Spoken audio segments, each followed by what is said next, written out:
Okay, I want to be delicate here about Brett Favre's announcement that he has Parkinson's disease. My grandfather had it, my uncle had it, and several cousins had it. I am sad for Brett Favre and his family.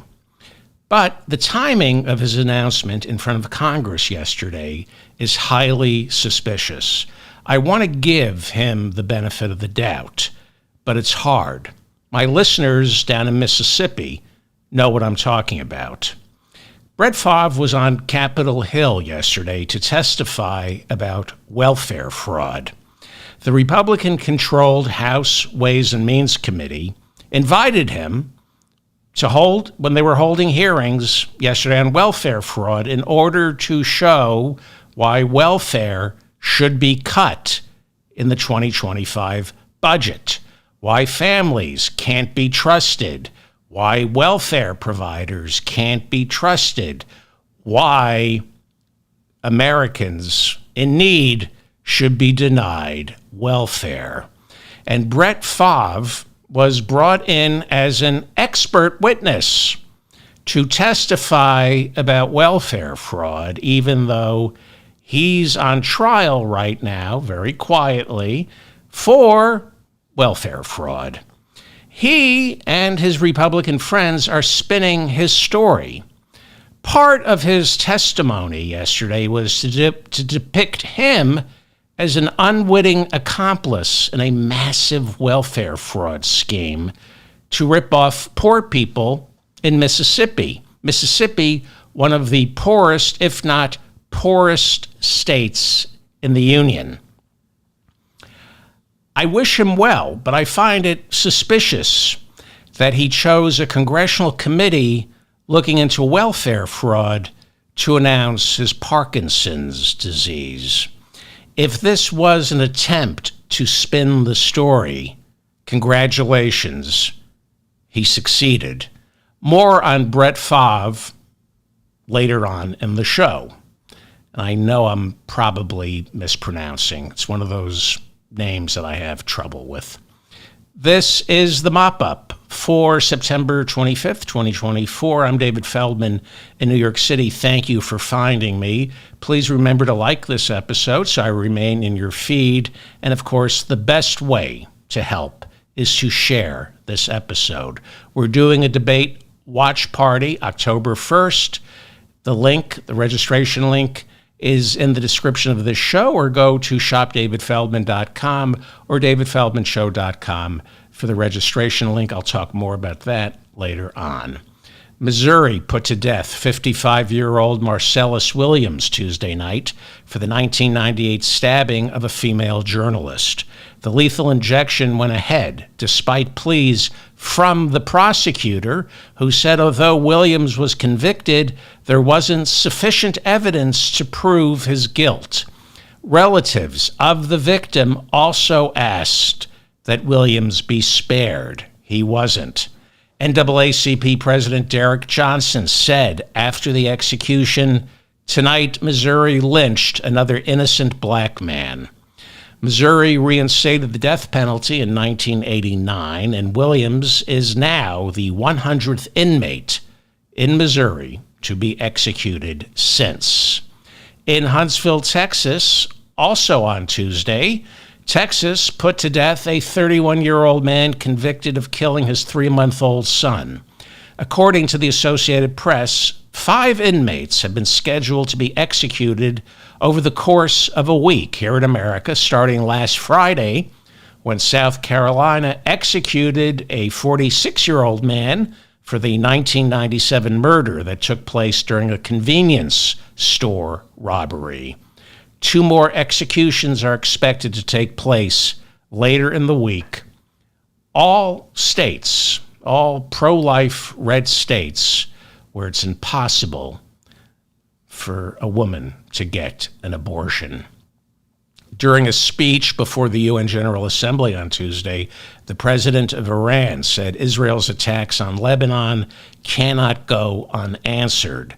Hezbollah, the Iranian-backed paramilitary organization stationed in southern Lebanon, confirmed Israeli airstrikes yesterday took out yet another of their leaders. Israeli airstrikes pounded Hezbollah targets in southern and eastern Lebanon, killing 550 people, injuring nearly 2,000. Although most of the fighting throughout the year has been limited to border skirmishes, some of the Israeli rockets on Monday hit targets inside Beirut. Hezbollah fired hundreds of rockets into northern Israel, some reaching Haifa beginning on Friday. All this coming after a series of booby-trapped pagers and walkie-talkies seem to have left Hezbollah fractured with no central command as Israel continues to pick off its leadership one by one. Hezbollah is now the strongest army in Lebanon, but leaders of Hezbollah are now calling on Iran to retaliate for them by launching missiles into Israel. More than 60,000 Israelis living along the northern border were displaced last year when Hezbollah began firing rockets into northern Israel to show solidarity with Hamas after its October 7th attack. Over the weekend, Israel warned civilians in southern Lebanon to relocate, especially if their homes are being used to house missile launchers. The CBC is reporting this morning that senior officials inside the Israeli military now say they are prepared for a massive ground offensive into southern Lebanon and said fighting would be fiercer and more deadly than the war in Gaza. Meanwhile, Joe Biden delivered his final address before the UN General Assembly on Tuesday, insisting there must be a ceasefire in Gaza. During his speech, Biden said America is committed to a Palestinian state, and he condemned acts of violence in the West Bank committed by Israeli settlers. Biden then spoke of the horrors of October 7th and said Israel, like any other country, has the right to make sure October 7th never happens again.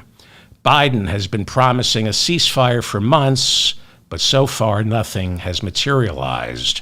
Biden also condemned Hezbollah for showing solidarity with Hamas when it attacked Israel right after October 7th.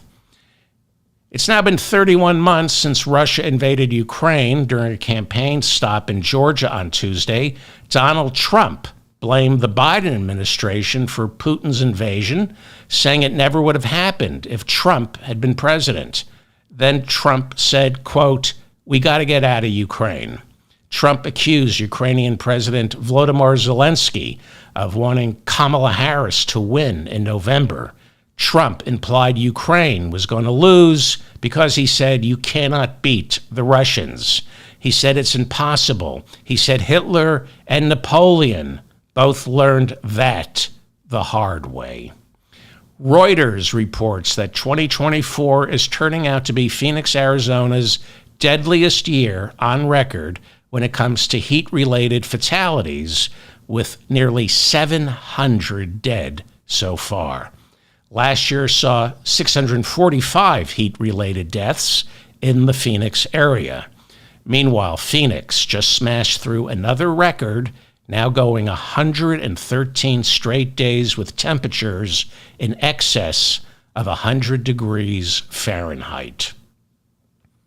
A Houston bankruptcy judge on Tuesday ruled that Alex Jones's entire InfoWars business and its assets must be auctioned off in November to help pay the $1 billion judgment against Jones after he defaulted on a defamation lawsuit filed by families of the Sandy Hook school shooting victims. You might remember after the shootings, Jones insisted the massacre, which killed 26 people, 20 of whom were children, Jones said that was a false flag operation conceived by the government to justify their taking away our guns. Families of the victims then spent years receiving death threats from avid listeners to Alex Jones who were convinced their Second Amendment rights were under attack. To avoid paying the judgment, it was a $1 billion judgment, Alex Jones declared bankruptcy. The Sandy Hook families will be the beneficiaries of the November auction, which is expected to fetch far, far less than the $1 billion Alex Jones now owes them. America's mayor, Rudy Giuliani, also declared bankruptcy after he, too, defaulted on a defamation lawsuit. This one filed by two Georgia election workers, a mother and daughter who Giuliani falsely accused of stuffing ballots for Joe Biden in the 2020 presidential election. Last December, Giuliani was ordered to pay them $148 million. Like Alex Jones, Giuliani immediately declared bankruptcy. But he has now changed his mind and is no longer attempting to shield his remaining assets in the bankruptcy courts. Yesterday, a bankruptcy judge ruled that Giuliani must pay his accountants $300,000 for the work they did during Rudy's bankruptcy proceedings. Rudy told the judge the accountants were padding their bills, but the judge agreed with the accountants and ruled the reason their fees were so high is because Rudy refused to hand over pertinent documents, hiding his assets, making it impossible for his own accountants to do the job he hired them to perform. Rudy Giuliani faces several more legal hurdles, including a civil lawsuit for rape. Rudy was indicted last year by the Fulton County District Attorney as part of her massive RICO trial, where he is charged with trying to overturn Georgia's results after the 2020 presidential election. That trial has been postponed until at least March of 2025, while the Georgia Court of Appeals determines whether the district attorney leading the case, Fani Willis, should be disqualified for what Donald Trump's attorneys call an improper relationship with her lead prosecutor. It's incredible how much justice you can get denied when you have $100 million from a super PAC to spend on lawyers. There's a struggle inside the Murdoch family to determine the ideological control of Fox News after Rupert Murdoch, now 93, finally dies. At issue is, will Fox News remain the right-wing blowtorch it has been for the past 3 decades, or will it become something like a legitimate news-gathering operation? Rupert Murdoch wants his Fox News to remain a propaganda arm of the far right after he's gone.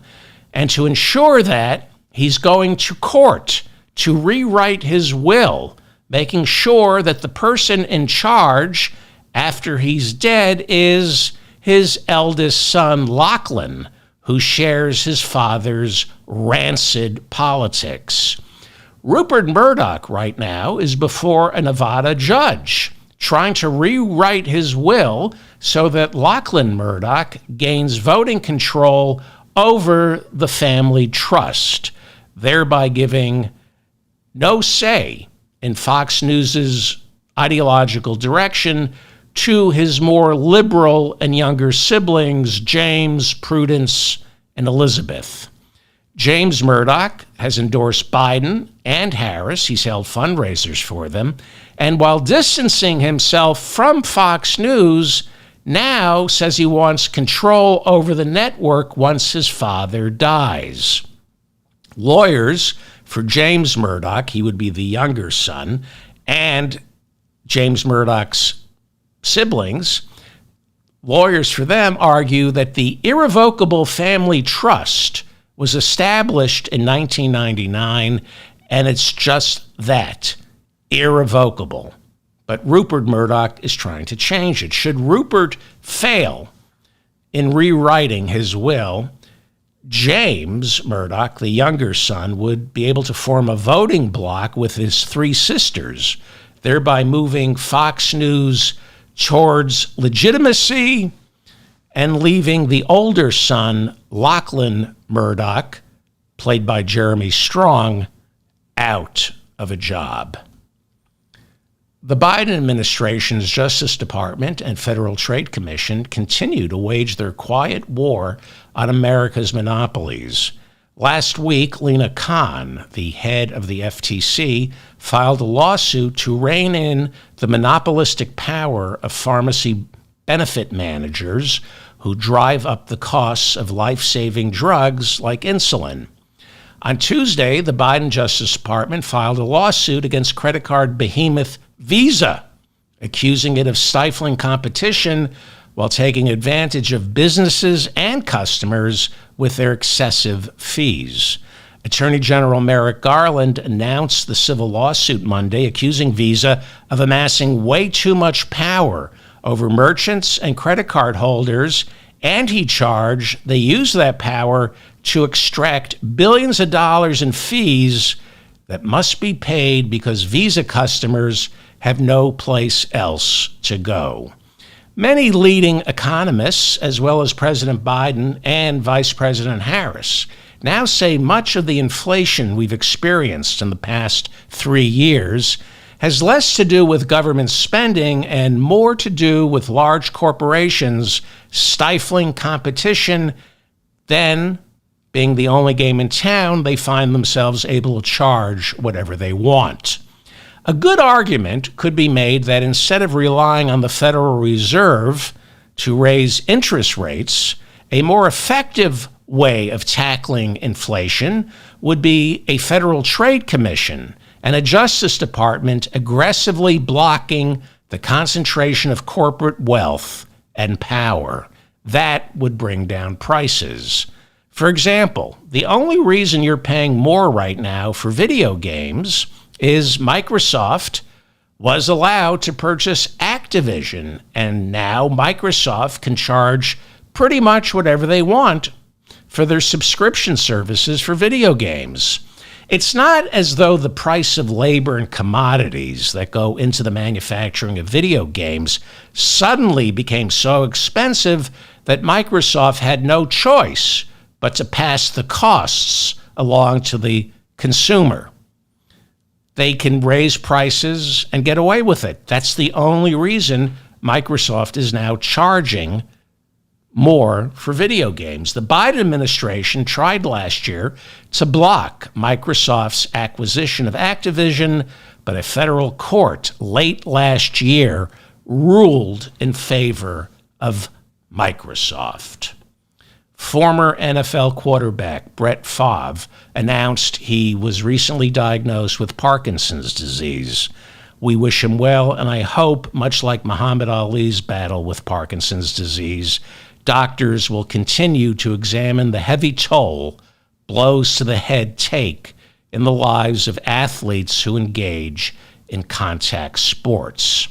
Favre made the announcement while testifying on Tuesday before the Republican-controlled House Ways and Means Committee. But the hearings yesterday weren't about chronic traumatic encephalopathy or concussions or whether parents should allow their kids to play football, given the alarming number of ex-football players with shortened and diminished lives. No, Brett Favre was asked by the Republican leadership to testify during their hearings on how to make sure federal block grants to states for temporary assistance for needy families, how those block grants don't get wasted or stolen. The Republican-controlled House Ways and Means Committee, looking to justify cutting funding for welfare, is holding hearings to show how welfare money is wasted. Only this Republican Party, only this Republican-controlled House Ways and Means Committee would invite Brett Favre to testify about how we need further safeguards to prevent waste and fraud when it comes to funding for temporary assistance for needy families.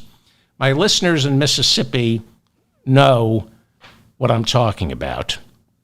4 years ago, and I talked about this on the show, it was revealed that Brett Favre was working with and for the manufacturers of a drug called Prevacol, which is supposed to treat people who just suffered a concussion. Brett Favre, it has been reported, was able to convince Mississippi lawmakers to funnel tens of millions of federal welfare dollars to a nonprofit organization that would then funnel the money to the manufacturer of that concussion drug he was promoting. Wait, the allegations get far worse. Where did the tens of millions of dollars come from?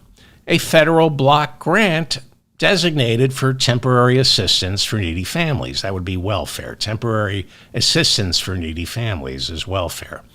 In other words, and I'm going to tell you a little more, it gets progressively worse.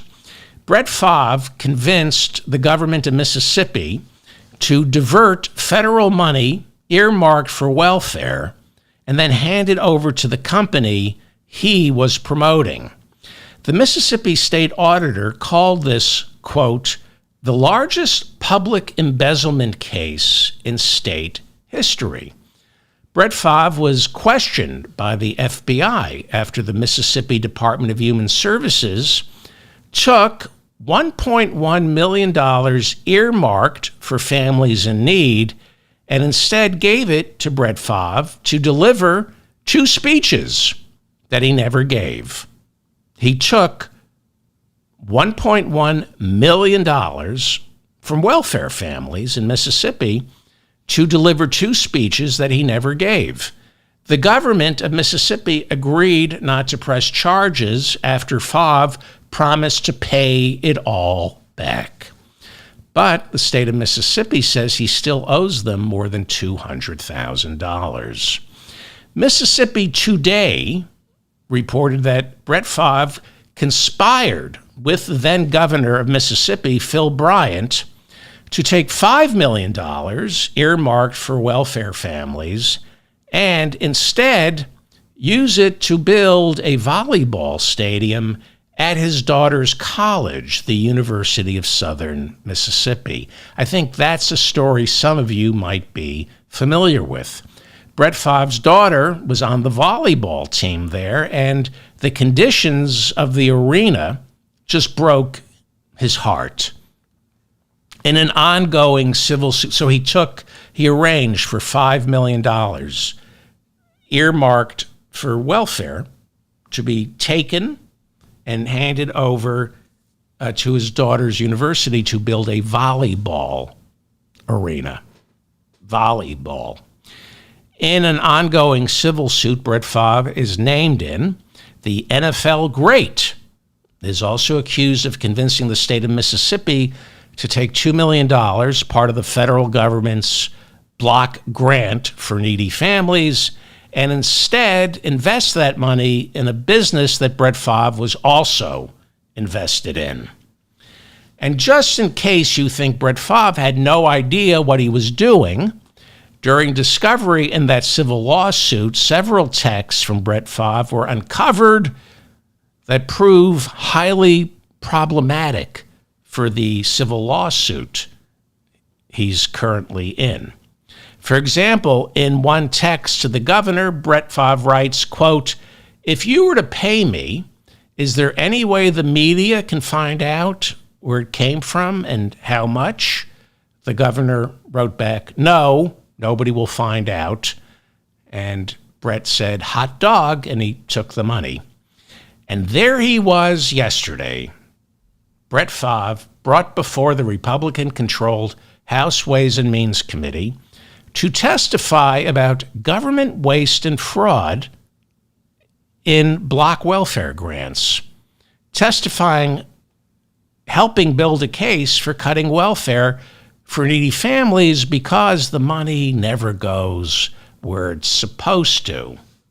Well, in all fairness, Brett Favre is an expert witness on government fraud and abuse, but that's not why he was there. It's pretty disgraceful.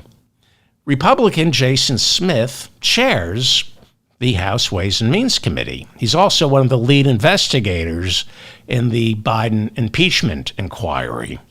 He welcomed Brett Favre's testimony, by saying, quote, now this is all part of a spin to portray Brett Favre as a victim of welfare fraud, maybe possibly an unwitting accomplice. This is all about helping Brett Favre and his civil lawsuit. This is Republican Jason Smith, chairman of the House Ways and Means Committee. Quote, we are joined today by someone whose experience, I think, can help shed additional light on the need to pursue reforms to states' ability to spend temporary assistance to needy families, Mr. Brett Favre. We look forward to hearing his insights into how weak federal oversight and self-dealing state officials contributed to Mississippi's case of welfare fraud. Brett Favre, this is what Jason Smith, the Republican chairman of the House Ways and Means Committee, said in introducing his testimony. Brett Favre saw how embezzlement and mismanagement hurt the people whom welfare is supposed to help. Thank you for coming here and using your name and platform to draw attention to the need for stronger federal safeguards and temporary assistance to needy families to ensure what happened in Mississippi doesn't happen again. It's unbelievable. Unbelievable. This is so Trumpian. You allegedly commit a crime, although he did confess to the FBI that he took money he took welfare money, $1.1 million, for 2 speaking engagements that he never gave, and then he promised to return that money if they didn't press charges. So he has pled guilty to some welfare fraud. Only the Trump-controlled Republican Party would bring him on to advocate cutting funding for families in need because you can't trust the government. You can't trust the government to administer block grants. Well, actually, you can. Brett Favre got caught. The government does catch these criminals, alleged criminals, although he did plead guilty. It is just so telling, isn't it, that Republicans would invite Brett Favre to testify. They don't care that he's being sued for stealing from welfare recipients. In their twisted mind, and just this is Trump thinking. It's not his fault that he ripped off, allegedly, the federal government. In the Republican MAGA mind, it's not Brett Favre's fault that he allegedly stole money from a welfare block grant. It's the government's fault for making it available. Of course he's going to steal it. Who wouldn't?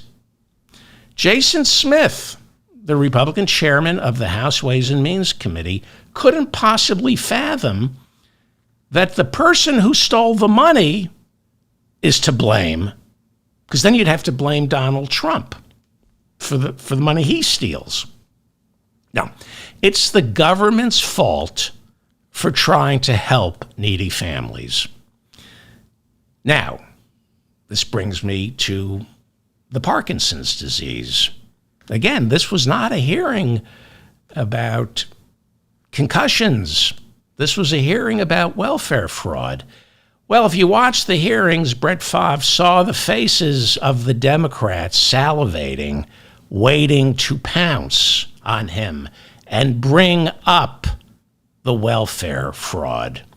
And he figured now's as good a time as any to say, and he did, hey, everyone, I've got Parkinson's disease. Do you see why I might have a little problem with his timing on the announcement? Do you think it's appropriate to announce your Parkinson's disease in that venue. And what is the lead story, my friends, this morning? Brett Favre has Parkinson's disease, which is sad. Nothing about the millions taken from needy families in Mississippi so his daughter could get a volleyball arena. I am truly sorry Brett Favre has Parkinson's. Again, my grandfather had it, my uncle had it. It is a horrible disease. I am sorry for him. Not as sorry as I am for the thousands of kids going hungry in Mississippi this morning because Brett Favre's daughter wanted to play volleyball. The way the media, I hate to be the guy who blames the media, but I mean, the only story is he has Parkinson's, which is tragic, but he has a spin doctor who told him, now would be a pretty good time for you to mention the Parkinson's. Here's a sweet story. Okay, this will renew your faith in people, okay? This is very touching. Kevin Roberts, the president of the Heritage Foundation and the chief architect behind Project 2025, once bragged about killing his neighbor's dog with a shovel. Okay, that's sweet. It's nice to meet the people behind Project 2025, isn't it? According to new reporting in The Guardian, back in 2004, when Kevin Roberts, then a history professor at the University of New Mexico, told friends over dinner that his neighbor's dog was barking and wouldn't shut up, so, quote, I went over with a shovel and beat him to death. His neighbors did confirm that they had a they had a dog who mysteriously disappeared. According to The Guardian, several people heard Kevin Roberts, the architect of Project 2025, the current president of the Heritage Foundation. According to The Guardian, several people heard him in the halls of the university bragging about how he killed the dog with a shovel. And others told The Guardian they remember Kevin Roberts, the architect of Project 25. They remember him once regaling friends at a dinner party about how his neighbor's dog wouldn't stop barking, so he killed it with a shovel. Well, hey, look, we all have our pre-prepared, witty, postprandial Beaumonts. Mine is the time, after dinner, I want to entertain, and I have my little story about the time Joe Pesci, this is true, sat at an outdoor cafe watching me throw a temper tantrum while I tried to change a flat tire on La Cienega while I was wearing a pair of white pants. That's one of my pre-prepared postprandial stories. That's my story. Kevin Roberts, the president of the Heritage Foundation, the guy behind Project 2025, his go-to dinner party story is that time I killed a dog with a shovel. Probably asked his wife to bring it up. Lead me into it, honey. But look, I guess it's wrong to kill a dog with a shovel, right? Right? But I just hope we can separate that from his work at the Heritage Foundation and, of course, Project 2025. Just because the guy behind Project 2025 repeatedly bragged about killing a dog with a shovel, that doesn't mean we should use that as the prism through which we see his motivations to make the federal government so small you can drown it in a bathtub. The two are completely unrelated. They really are. Wanting to cut spending on food stamps, wanting to cut funding on welfare, it's not a hateful idea. You can't say it's hateful just because the guy advocating for it often bragged about killing a dog with a shovel. I mean, you can brag about killing a dog with a shovel and also be a small government conservative. Just because you repeatedly bragged about killing a dog with a shovel, that doesn't diminish your position that people in need should rely on the kindness of strangers instead of our government. That's all. It's two separate things. He repeatedly bragged about killing a dog with a shovel, but that doesn't mean faith-based solutions aren't the answer instead of government. Anybody want to give me a place to live in Canada, Norway, Sweden? Here is Donald Trump campaigning in Indiana, Pennsylvania. It's Indiana. I had cousins in Indiana, Pennsylvania. It's a place. Indiana, Pennsylvania. Here is Donald Trump complaining about liberals opening our borders in order to destroy the character of our small towns and villages. Here he is singing the great replacement theory. To inundate Pennsylvania communities, changing the character of small towns and villages all over our country and changing them forever. They will never be the same. They will never be. Do you think Springfield will ever be the same? I don't think.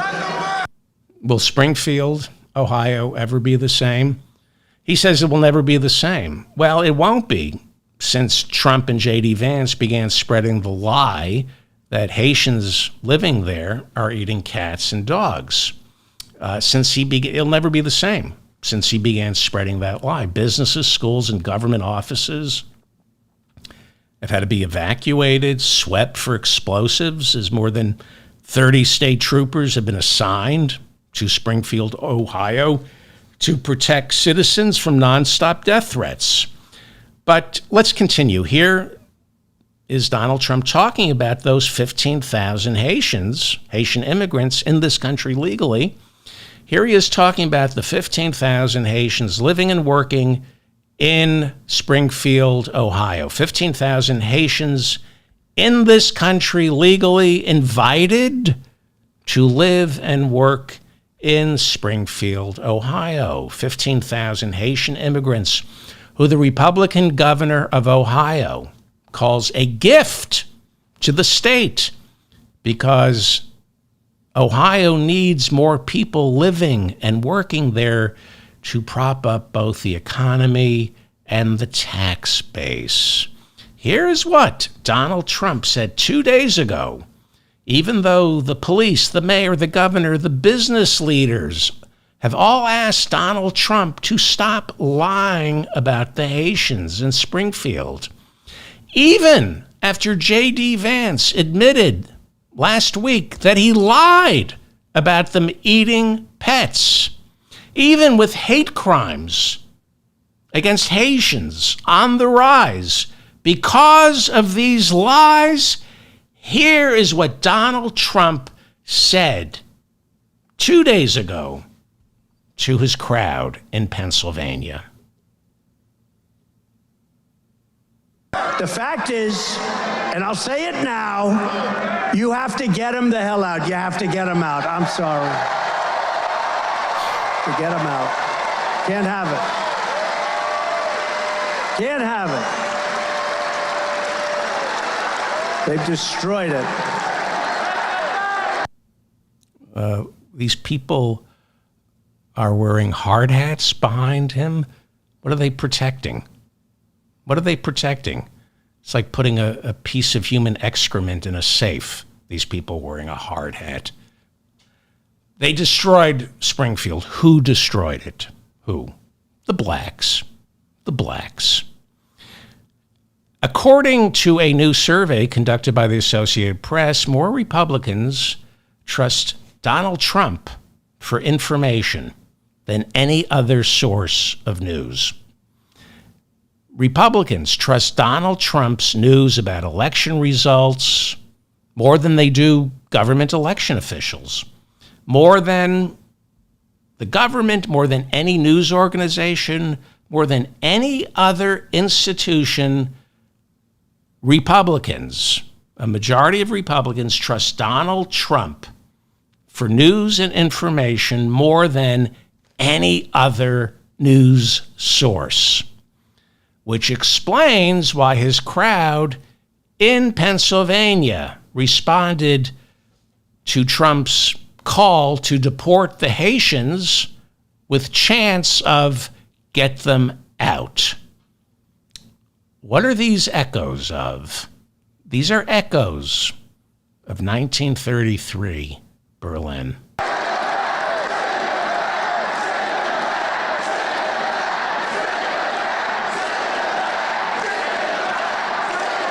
It's terrible. It's terrible to say. And then he says it's terrible to say.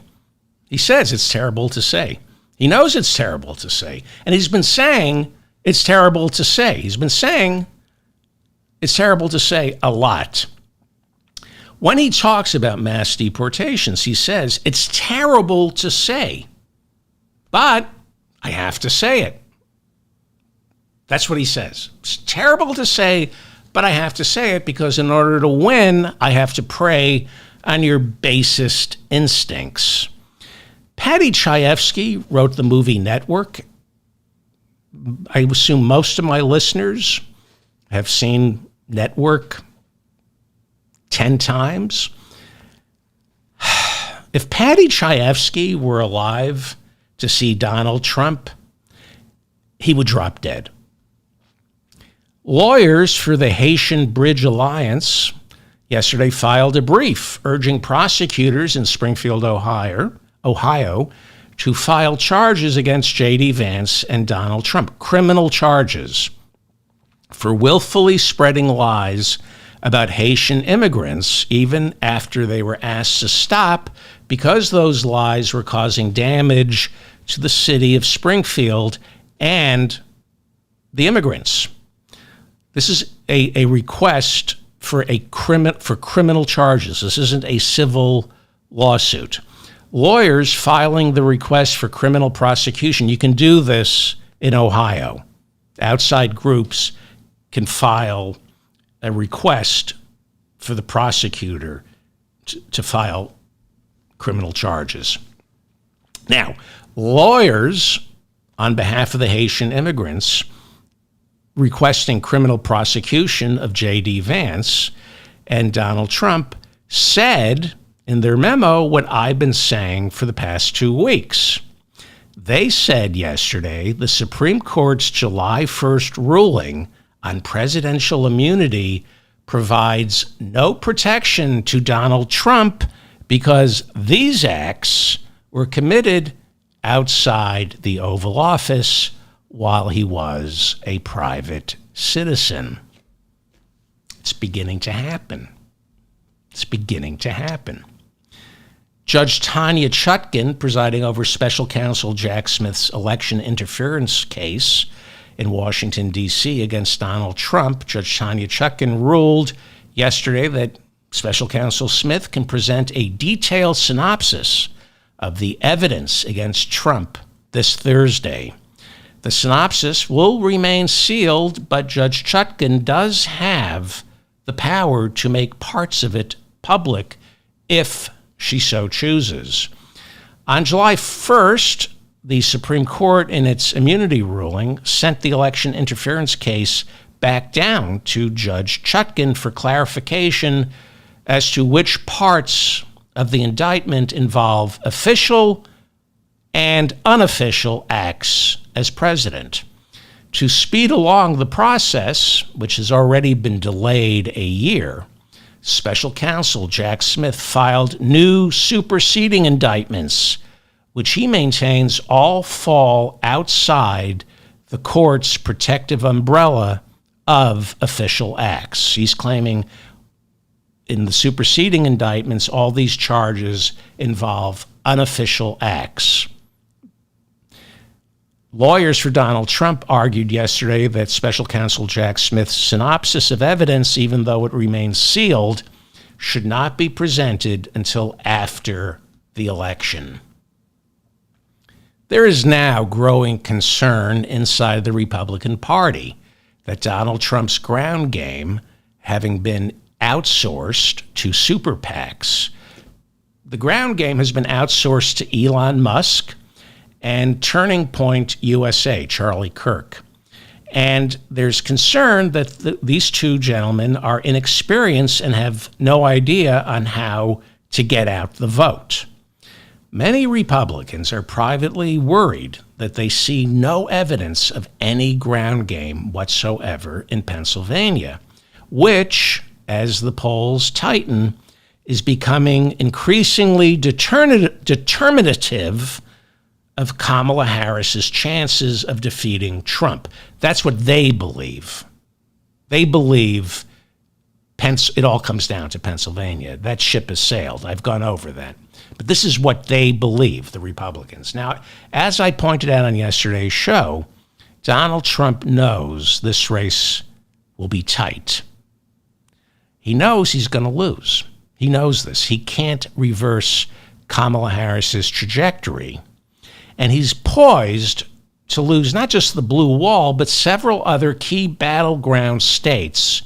But as of this morning, with very tight margins. He's looking at, 1 or 2 percentage points.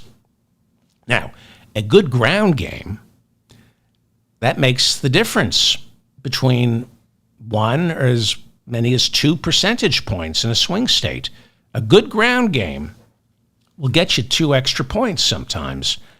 But what some Republicans are now saying, and this is what I'm guessing, is Trump's true expertise these days is working with lawyers, not precinct captains.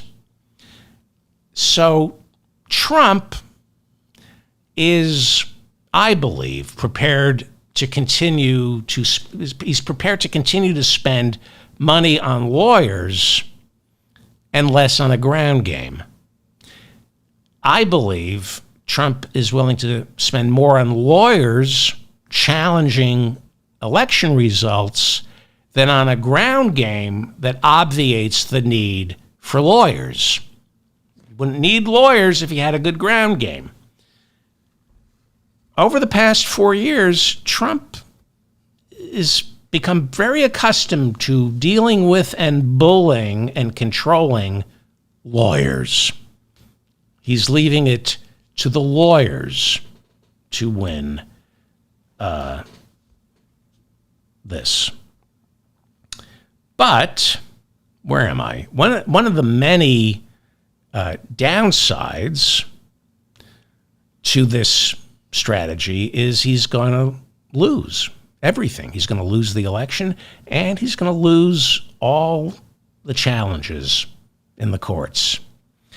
He's going to rely on lawyers, and of course, he's going to rely on Speaker Mike Johnson, who will spread the lie of massive voter fraud. He's already spreading the lie of massive voter fraud, the lie that millions and millions and millions of migrants are being bussed over the border to vote for Kamala Harris. I went over this on yesterday's show. I promise you, Jim Jordan, chairman of the House Judiciary Committee, on November 6th, will start holding hearings on the migrants who voted in this election.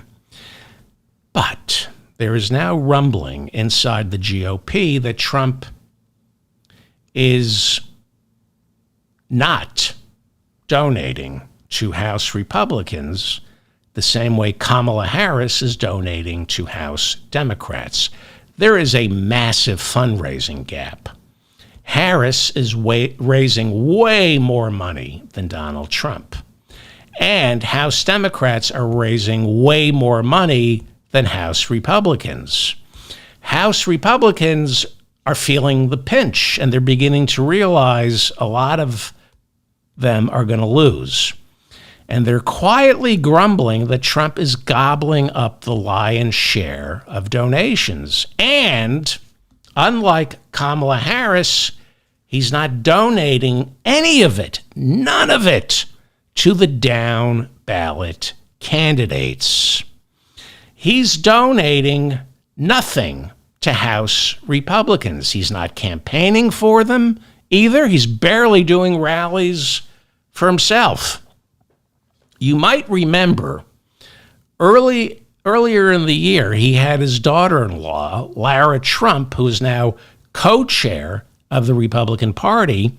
He had her send out a letter to all Republican candidates that if they use Donald Trump's name and likeness in any fundraising emails, then Donald Trump is entitled to a percentage of the haul. Like any mob boss, Donald Trump insists you got to kick up. Meanwhile, the capos are quietly saying, what? I shouldn't eat? The money is not going to the party. It's going through the party to him, and nobody knows where. It's not being spent on a ground game. There's only so much you can pay lawyers. That money is not going to down ballot candidates. It's just going to advertising and lawyers. I'm going to get back to I just remembered something. One of the reasons Nixon lost the Republican Party is when he ran for re-election in 1972, he won by a landslide, but he didn't share the money with the down ballot candidates. It was all about Nixon, and he beat McGovern big time, but he showed no loyalty to the down ballot candidates. And so the Republicans paid him a visit. He didn't show loyalty to them in the summer of 1974. What was it, August 8th? August 7th. They came in and said, you got to go. Anyway, lawyers, depending on lawyers. Now, here's why I'm optimistic, okay? He's already planning, I went over this yesterday, to get this into the House of Representatives. And he's going to do it through lawyers. So he thinks. Lawyers, what kind of lawyers? Well, lawyers like John Eastman, who's been disbarred. He can't practice law. He's broke. He's going on trial in that Georgia RICO case. John Eastman is tapping into his wife's retirement account. Broke. Rudy Giuliani, disbarred in Washington, D.C. and New York. Bankrupt. Facing prison in the Georgia RICO trial. Lawyers like Jenna Ellis, who just had her law license suspended after she pled guilty in the Georgia RICO trial. Sidney Powell also pled guilty in the Georgia RICO trial. She got to keep her license. She's allowed to practice law in Texas. Texas Bar Association said, no problem. Lawyers like Boris Epshteyn, indicted last April for the role he played in Arizona's false elector scheme. Also, most probably an unindicted co-conspirator in the Washington, D.C. election interference case. See, Trump has taken $100 million that we know of from his super PAC and used that money to pay lawyers to defend him in civil and criminal court. Now, here's the thing about hiring these lawyers. Every American, when they're being tried in a civil court or a criminal court, is entitled and deserves representation. Guilty or innocent, they deserve a lawyer. No matter how much contempt I might have for Trump's lawyers who continue to delay justice, they are doing their jobs. Even OJ's dream team, Kardashian, the original Kardashian, Alan Dershowitz, F. Lee Bailey, Shapiro, it is hard to blame them for doing their jobs. And they did expose the racism and corruption of the LAPD. If the money is right, you cannot blame a defense attorney, and even if the money isn't right, a public defender, you cannot blame a defense attorney for representing Eichmann or Donald Trump.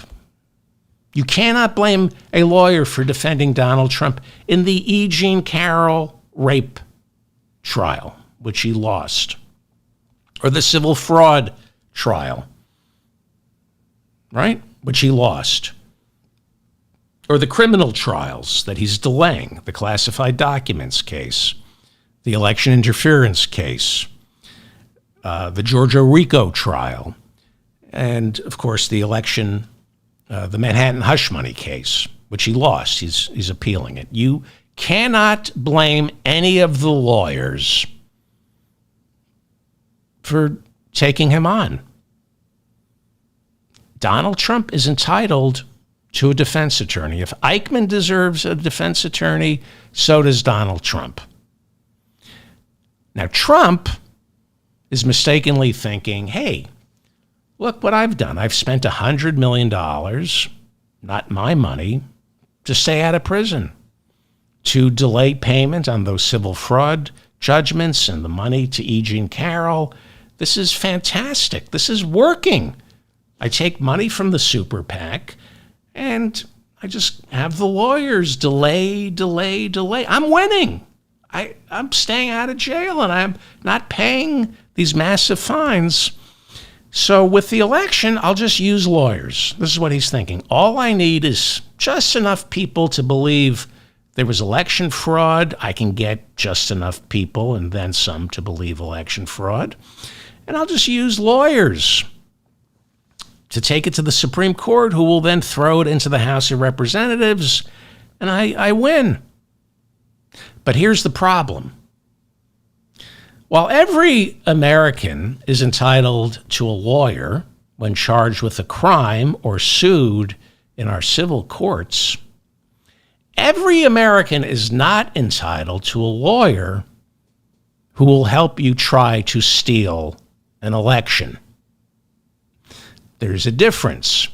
All the lawyers Donald Trump used after the election, they were just there to help him try to steal the presidency. And that's why Kenneth Chesebro, John Eastman, Boris Epshteyn, Jenna Ellis, Sidney Powell, L. Lynn Wood, Rudy Giuliani, they don't practice law anymore. They're running from it. Given their track record, given how every lawyer who tried to help Donald Trump steal the 2020 election, given their track record, how they fared after trying to help Trump overturn the 2020 presidential election, what caliber of lawyer do you think would be willing to risk their reputation, their law license, going to prison, their savings account? What caliber of lawyer would be willing to risk all that this time around to help Donald Trump try once again to steal an election? You think it's going to be a good lawyer? You think it's going to be a smart lawyer? Imagine New Jersey strip mall attorney Alina Habba. That's what she is. She's a strip mall attorney from New Jersey who wandered into Bedminster, the Bedminster Country Club, and Trump said, yeah, her. Imagine New Jersey strip mall attorney Alina Habba, and then go down about 25 IQ points. That's the caliber of lawyer who's going to help Trump after November 5th try to steal the election.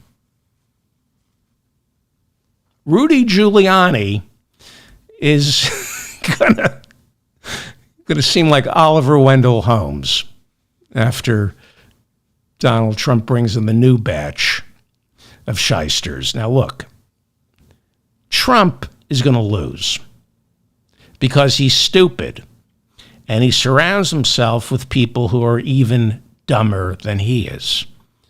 But he's also ruthless and he doesn't care who or what he destroys along the way.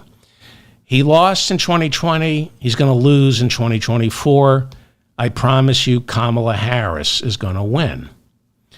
But like in 2020, he's not going down without a fight, a literal fight. Now, it shouldn't be this hard to defeat that moron, Donald Trump. All the polls I'm looking at show Kamala Harris winning. But it shouldn't be this tight. And the tighter it is, especially on Election Day, the longer Trump gets to put up a fight that he's going to lose. Do you really don't you just want to get rid of him on November 5th? Do you really want to have the courts and the challenges and the whining and the bitching? Don't you just want to have him swept up into the dust heap of history and we can enjoy his losing all his money, the divorce, and possible prison? Well, the best way to speed up the process is a once-in-a-generation tsunami, a blue tsunami. Will make your life a lot easier. Do the work now so we can relax after November 5th. What are you doing for your country? What are you doing for your country right now?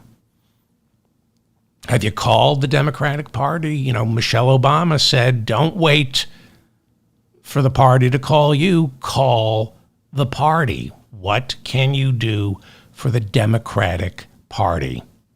Yes, I know, the Democratic Party.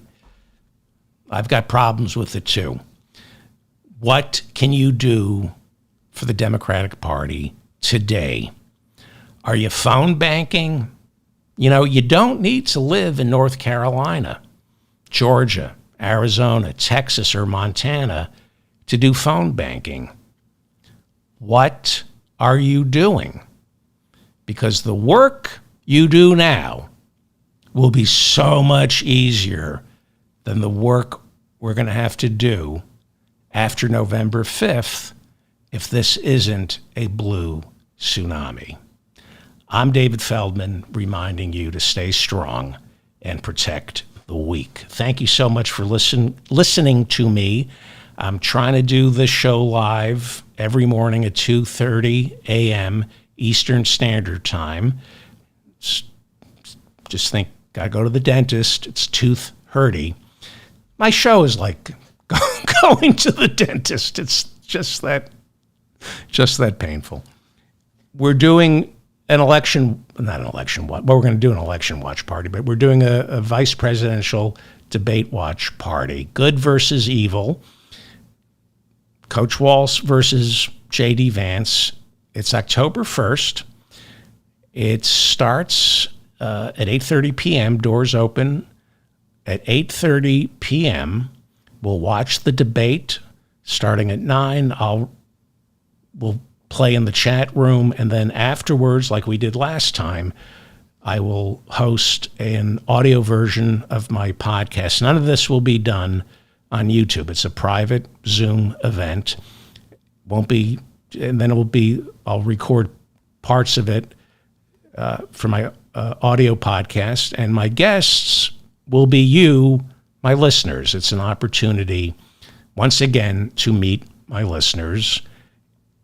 There is a $3 registration fee, and if you would like to get it, it's in the description of this episode, or go to shopdavidfeldman.com or davidfeldmanshow.com. The $3 covers some of the expenses, and it keeps the MAGA morons out. You do not. You need a credit card, and it's secured by PayPal, which means you don't need to have PayPal. I'm using PayPal to secure your purchase, so your credit card number doesn't go to me. Remember George Santos buying Hermes scarves? I'm using PayPal, so if there are any strange charges on your statement, it ain't me. So I'm using PayPal to take your credit card. You don't need PayPal. They accept all major credit cards. So this time there were about 4 people who had trouble getting in because they lost the link. I'm going to send out, when you get the link, you'll get a confirmation, then you'll get another confirmation, and then an hour before we start, 7:30 p.m. Eastern, you'll get another confirmation with the link. Some of you couldn't get in because there's only so much space in the room. And if I have to expand it, it's just Zoom charges way too much for a bigger room. So anyway, you might want to, I hate talking this way. Some people couldn't get in because we didn't have enough room. And I can't expand the size yet. Okay. Thank you to Bob and Mila in the chat room for keeping the conversation civil. I read all your comments, so please keep them coming. What else? Please like this episode and share it, please. What else? Oh, Leonard is coming back next week. Okay, I'm going to wrap it up. I look forward to seeing everybody probably, if I can get some sleep, tomorrow at 2:30 a.m. And thank you. Nice short show today. Not bad. Okay. Thank you, everybody.